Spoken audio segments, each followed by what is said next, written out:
నమస్తే welcome to Andhraprabha. నేను ప్రియా కౌశిక్. ప్రస్తుతం మనతో పాటు డాక్టర్ హరీష్ తెనేటి ఉన్నారు. వారితో మాట్లాడదాం. హలో సార్, నమస్తే. నమస్తే.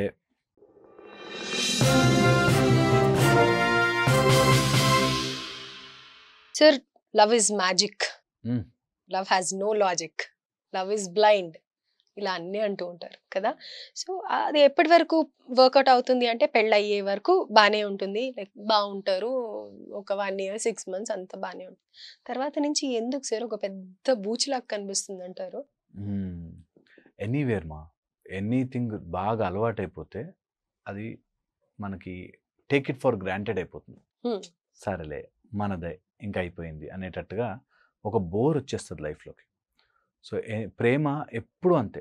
ఇనీషియల్గా ఉన్న అట్రాక్షన్ మనిషికి ఏ విషయంలోనూ, మీరు కొత్త ఫోన్ కొనుక్కున్నప్పుడు దాన్ని జాగ్రత్తగా ఓపెన్ చేసి కొన్ని రోజుల తర్వాత బెడ్ మీద విసురుతారు, కొన్ని రోజులు కింద పడ్డా కూడా పట్టించుకోము. అలాగా ఎనీథింగ్ హ్యూమన్ మైండ్కు ఉండే కెపాసిటీ ఏంటంటే ఏదైనా దగ్గరకు వచ్చేస్తే పట్టించుకోము. సరే, ఇప్పుడు లవ్ గురించి ఎంతో మంది ఎన్నో చెప్పారు, మీరు ఎన్నో చెప్పారు, అంతా ఓకే. అందరు విని విని కూడా విసుగొచ్చేసింది. ఆఫ్ కోర్స్ ఎంతో మంది అది ఫేస్ కూడా చేసి ఉంటారు, అండ్ రీసెంట్ టైమ్స్ లో సినిమా కూడా. ఇప్పుడు నేను మాట్లాడాలనుకునేది ఏంటి అని అంటే కనుక, love has know each limit అంటారు కదా. నిజంగా ఇప్పుడు అలానే అయిపోయింది బయట ప్రపంచం చూస్తే. అంటే రీసెంట్ గా జరిగిన క్రైమ్సే కానీ, లేకపోతే చిన్న పిల్లల దగ్గర నుంచి కూడా లవ్ అన్న ఏదో మ్యాజిక్ ఉంటుంది అన్నట్టుగా అనుకుంటున్నారు తప్ప నిజంగా మ్యాజిక్ ఏమి ఉండదు. దాంట్లో ఈదత తెలుస్తుంది.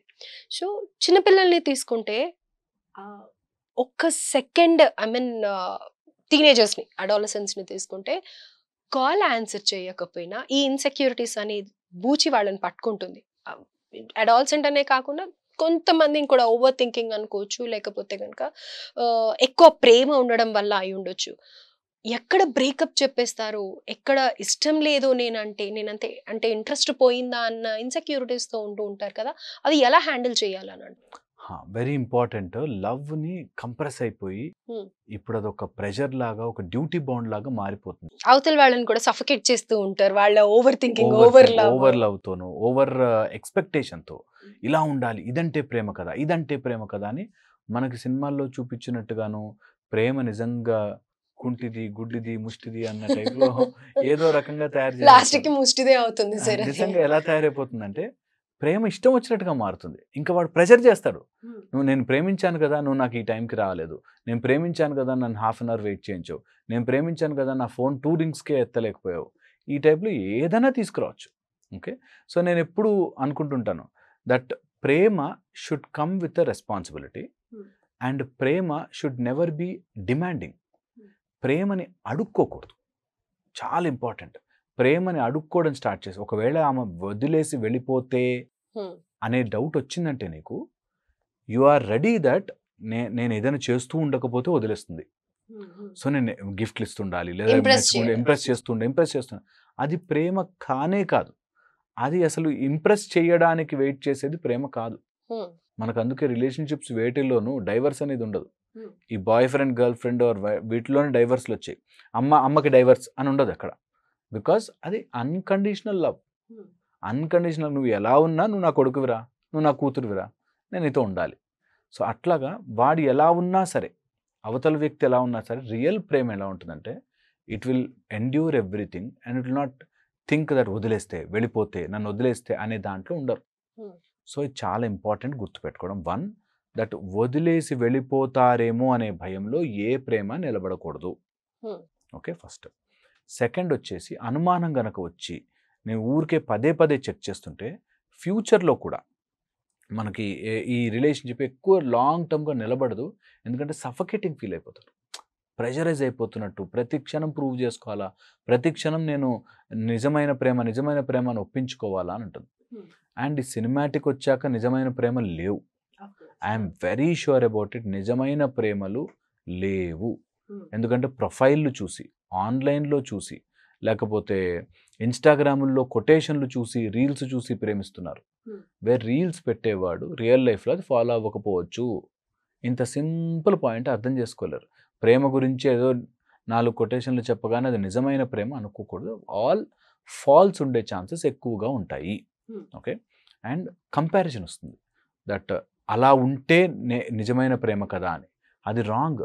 ఎవరి ప్రేమ ఎలా డిపిక్ట్ అవుతుందో చెప్పలేం. సో అందుకని ఆ ప్రేమని నువ్వు ఇలాగే ఉండాలి అని ఎక్స్పెక్ట్ చేస్తే నీకు అది కనిపించక మాయమైపోతుంది. దాని తర్వాత ప్రాబ్లమ్స్ వస్తాయి. అండ్ నీతో ఒక స్టేజ్లో ఉన్నప్పుడు ప్రేమ పడ్డవాడు అలాంటి స్టేజ్ ఇంకోళ్ళతో ప్రేమ రాదని ఏంటి నమ్మకం కదా. సో అది వెరీ వెరీ ఇంపార్టెంట్. అలాంటిది ఏదైనా వస్తే అలా ఎవరినైనా చూసో ఫస్ట్ సైట్ లవ్వనో లేకపోతే చూడగానే ఇష్టపడ్డానో లేకపోతే సినిమాల్లో చూసి ఇష్టపడ్డ వాళ్ళు ఇంకొకళ్ళని ఇష్టపడే ఛాన్స్ కూడా అంతే ఈక్వల్గా ఉంటుంది. సో అది మనము ఆ పర్సన్ టు పర్సన్ ఆ లాయల్టీని బట్టి ఉంటుంది కానీ నీ ప్రేమలో ఏమీ అంత మ్యాజిక్లు ఉండవు. ఓకే, సో నిజంగా ప్రేమించిన వాడు నువ్వు ఏం చేసినా పోడు, నిజంగా ప్రేమ లేనివాడు నువ్వు ఏం చేసినా ఉండడు. రైట్. సో ఇది డెఫినెట్ గా తెలుసుకోవాల్సిన విషయం. అయితే నేను రీసెంట్ గా కొన్ని క్రైమ్స్ అని అన్నాను కదా, సో దాంట్లో చూసినట్టయితే ఈ మధ్య కాలంలో ఎక్కువగా ఆడవాళ్లే క్రైమ్స్ చేస్తూ ఉన్నారు. అంటే ఇంకో రిలేషన్షిప్ పెట్టుకొని పిల్లలని చూడట్లేదు, అదేంటి హస్బెండ్ తో ఇన్ని రోజుల నుంచి ఉన్న ఆ ప్రయాణం మర్చిపోతూ ఉన్నారు. సో ఇవన్నీ జరగటానికి ఎందుకని ఆడవాళ్ళు ఎక్కువగా ఇంకొకరిని ఇష్టపడడానికి రీజన్ అవుతుంది? కమ్యూనికేషన్ గ్యాప్ అండి. వైఫ్ అండ్ హస్బెండ్ మధ్యలో ఉండే కమ్యూనికేషన్ గ్యాప్స్ అండ్ ఏదో బయట ఇంకో దేంట్లోనూ ఆనందం వెతుకుతూ ఉంటారు. ఇక్కడ ఉన్న దాంట్లో సంతోషం లేకపోతే బయట సంతోషం వెతుకుతారు ఇంకో చోట ఎక్కడో. హస్బెండ్ ఏదో బిజీగా తిరుగుతుంటాడు, వైఫ్ ఇంట్లోనే ఉంటుంది. మొన్న రీసెంట్గా ఒక 35 lakhs ఇచ్చింది ఆన్లైన్లో ఒక అబ్బాయిని ఎవరినో మాట్లాడుతూ ఆమె కంటే 10 ఏళ్ళు చిన్నవాడు వాడితో మాట్లాడుతూ వాడు ఏదో ఒక సాడ్ స్టోరీ చెప్పగానే ఇంట్లో ఉన్న బంగారము అది ఇది తీసి 35 lakhs ఆన్లైన్లో వాడు ట్రాన్స్ఫర్ చేసింది. అంటే ఎంత మూర్ఖంగా ఉన్నారంటే దట్ వాడేదో చెప్పాడు, నిజంగా నా గురించి ఎంత కేర్ చేస్తాడు, రోజు గుడ్ నైట్ గుడ్ మార్నింగ్ మెసేజ్లు పెడతాడు, ఎన్నో నాకు మంచి విషయాలు చెప్పాడు, నా మనసు బాధను తీర్చడానికి నాతో మాట్లాడాడు. అంటే వాడు ఎంత ఖాళీగా ఉన్నాడు అనేది అర్థం చేసుకోవట్లేదు. Absolute point. ఎంత సింపుల్. నీకు ఆన్లైన్లో కూర్చుని ఒకడు అంత మసాలా పూస్తున్నాడంటే నిన్ను మంచిగా డైసెక్ట్ చేసేస్తాడు అన్న సింపుల్ పాయింట్ అర్థం చేసుకోక ఆయన ఎంత మంచివాడు ఫస్ట్ ఎప్పుడు అలాగే ఉంటుంది. చాలా మంచి విషయాలు చెప్తాడు. దాని తర్వాత ఒక వాడి సాడ్ స్టోరీ చెప్తాడు. ఆ సాడ్ స్టోరీ అవ్వగానే నీడ్ అడుగుతాడు, ఏదోటి అడుగుతాడు, ఫిజికల్గాను మెంటల్గాను డబ్బులుగాను అడుగుతాడు. ఇది సీక్వెన్స్. ఫస్ట్ చాలా మంచిగా నువ్వు ఎంత మంచిదానివి, నువ్వు ఎంత గొప్పదానివి, నీ హస్బెండ్ నిన్ను అసలు మంచిగా చూసుకోవట్లేదు, నీకేం కర్మ పట్టింది, నువ్వు ఇంత అందంగా ఉన్నావు, ఇలాగే చెప్తాడు. దాని తర్వాత వాడి సాడ్ స్టోరీ వస్తుంది. నేను ఒక మోసపోయాను, నేను ఇంత మంచి అన్నదానం చేస్తున్నట్టు లేకపోతే 2 పిల్లల్ని దత్తత తీసుకున్నట్టు ఈ టైప్లో చూపిస్తారు. అసలు నిజంగా మంచితనం ప్యాంట్ షర్ట్ వేసుకొచ్చేసాడే అన్నట్టుగా ఉంటాడు. దాని తర్వాత ఒక సాడ్ స్టోరీ, వీళ్ళందరినీ నేను చేయడానికి డబ్బులు కావాలి, లేకపోతే నువ్వు ఒకసారి రా, లేకపోతే నువ్వు ఇట్లా బయటకు వచ్చేసేయి, ఇలాగా చూపిస్తారు. ఇది ప్యాటర్న్. ఈ ప్యాటర్న్ ఏ అమ్మాయినా గుర్తుపట్టండి. అటు వాడు ఫస్ట్ మంచిగా చెప్పి ఒక సాడ్ స్టోరీ చెప్పి మెల్లగా నిన్ను అడుగుతాడు. ఇవి కామన్. సో ఫైనల్ గా ఏమీ ఉండదు, ఇట్ ఈస్ జస్ట్ లస్ట్ తప్ప అక్కడ రియల్ లవ్ అనేది హస్బెండ్ నీ కష్టంలో నీ బాధలో ప్రతి దాంట్లో ఉన్న హస్బెండ్ ని ఎందుకు అని వాళ్ళు పక్కన పెట్టేస్తున్నారు అని అంటే గనక వాళ్ళకే తెలీదు. దే ఆర్ ఇన్ ఎ ఇక్కడే కన్ఫ్యూజన్ ఒక స్టేట్. పాయింట్ చెప్తా. హస్బెండ్ బాగా చూసినా చూడకపోయినా ఇవి తప్పు. ప్రాబ్లం ఎక్కడ వస్తుందంటే హస్బెండ్ ఇక్కడ చూడట్లేదు కాబట్టి ఇంకోటి ఎవడో చూస్తాడు అనుకుంటారు. అక్కడ వస్తుంది గొడవ. హస్బెండ్తో బాగాలేదు, హస్బెండ్తో తేల్చుకో, హస్బెండ్తో మాట్లాడుకో, హస్బెండ్ దగ్గర నువ్వు దాన్ని సాల్వ్ చేసుకోవాలి. బయట వెతికావా నీకు you will get all frauds. నేను ఇక్కడ డబ్బులు మోసపోతున్నానండి అన్నాడు అనుకో, ఇంకో 4 దొంగలే వస్తారు. ఓ వీడు ఈజీగా డబ్బులు మోసపోతాడు, బుర్రలేదు అని. ఇంత కామన్ సెన్స్ అది.